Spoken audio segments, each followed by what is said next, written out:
been bucketing it down since the moment I left Westcott Farm this morning, and I'd completely memorised my route right up until the point that I'm at now. But then 2/3 of the way down I came across a road blocked, access only, and I had to follow a diversion, which has led me over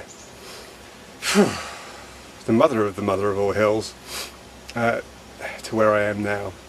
Actually, on looking at the map, I discovered a possible easier shortcut through the route that avoided most of the hills, and it's the Grand Western Canal, which is the place I am at now. So let me just pan around here and show you exactly where I am. I've just come down that track there, almost coming off the bike, on a hill, and I'm at the Grand Western Canal, which is this beautiful placid water here, looking out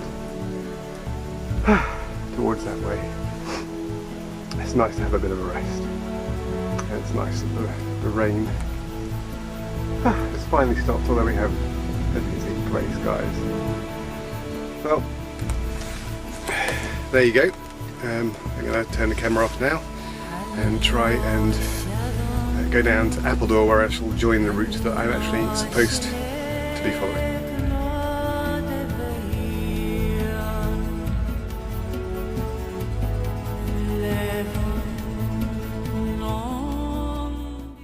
Well, here I am again. Different church. This is Bradninch Parish Church.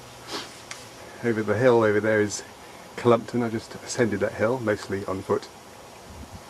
And yeah, it's living among the dead again, it seems. But you know what? Yesterday, you might remember that I stopped in a church in a place called Langford and looked at a random grave there, and it just struck me since then that the husband who was buried there, Frederick I think his name was, died in 1916, middle of the First World War. Maybe he died in the First World War, maybe his wife was widowed in the First World War. Anyway, she went on to live another 30-40 years. She died 1946, the very year after the end of the Second World War. The 19th century has been called the bloodiest century in the history of man, and the epitaph on the bottom of the gravestone read, "Peace, perfect peace." And it wasn't until yesterday evening that really struck me, the significance of that, really. Now, the 19th century, sorry, the 20th century was the bloodiest century, or the 19th century has been called the Age of Enlightenment, in which man discovered reason, ceased to believe in things supernatural, and said the only truth we can determine is things that you can perceive with your five senses: sight, smell, taste, touch and hearing. That is all that there is, and the supernatural world, the world of the miraculous, just simply doesn't exist. And this great confidence emerged that through education and teaching we could educate ourselves into a kind of utopia where peace would reign forever. And like the gigantic liner, the Titanic, we steamed confidently in this vein into the 20th century. But sadly, like the Titanic, we hit an iceberg. The first iceberg was the First World War, and if you like, because that didn't quite sink as the second one, was the Second World War. And it has to be said that many people at the end of the Second World War, perhaps having lived through both, some just having seen horrific things with their own eyes, horrific scenes, many people lost their faith in God. Well, when really the truth is they should have perhaps lost their faith in man. See, it wasn't God that brought death and destruction in the form of the First and the Second World War. It was man. Man leaves, because of his nature, in his wake a trail of suffering and destruction. And we can never truly know peace in this life. Our life will be one long struggle. There'll be lovely moments like the moment I'm experiencing now when I'm sitting in this churchyard enjoying the birds and the breeze. But our life will be one long struggle until the day we eventually die. True peace, real peace, peace, perfect peace, as the epitaph said on that gravestone, can only be found through Jesus Christ. We can know his peace in our hearts, even though the world around us is going to hell in a handbasket. And ultimate true peace, though we can know it in our hearts here and now, here on earth, through a relationship with Jesus, can only be known in its perfection when we meet him face to face in the life that is to come.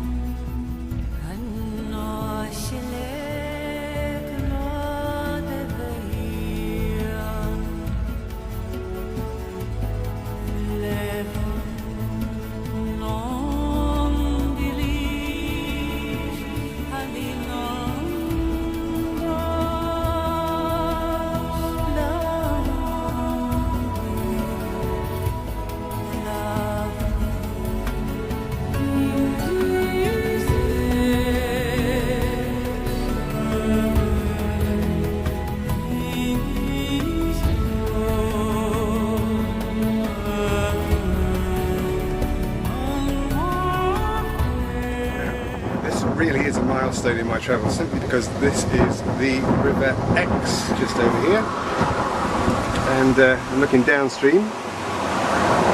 The reason that this is such a significant point for me is that 12 miles or so down that way lies the city of Exeter, where I studied about 12 years ago now, something like that.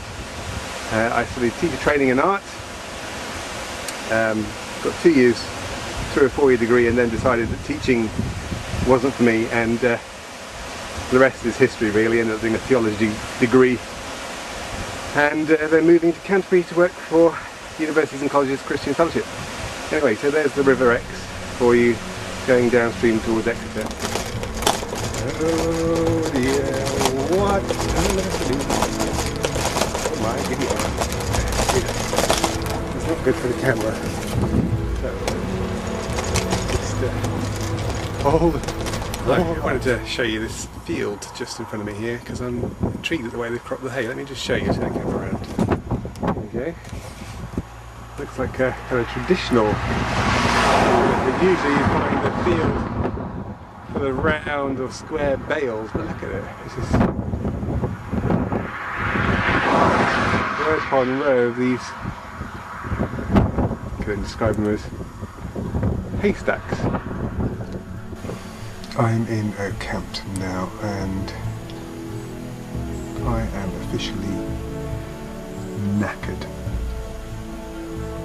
The last 10 miles were absolutely grueling.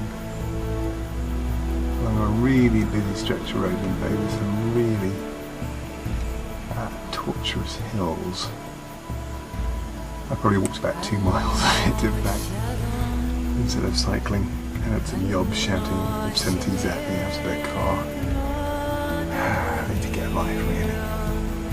Anyway, this is Okehampton. As you can see, Okehampton is effectively in a bowl, surrounded on all sides by hills, which kind of means that tomorrow morning I've got a bit of a slog out of here. But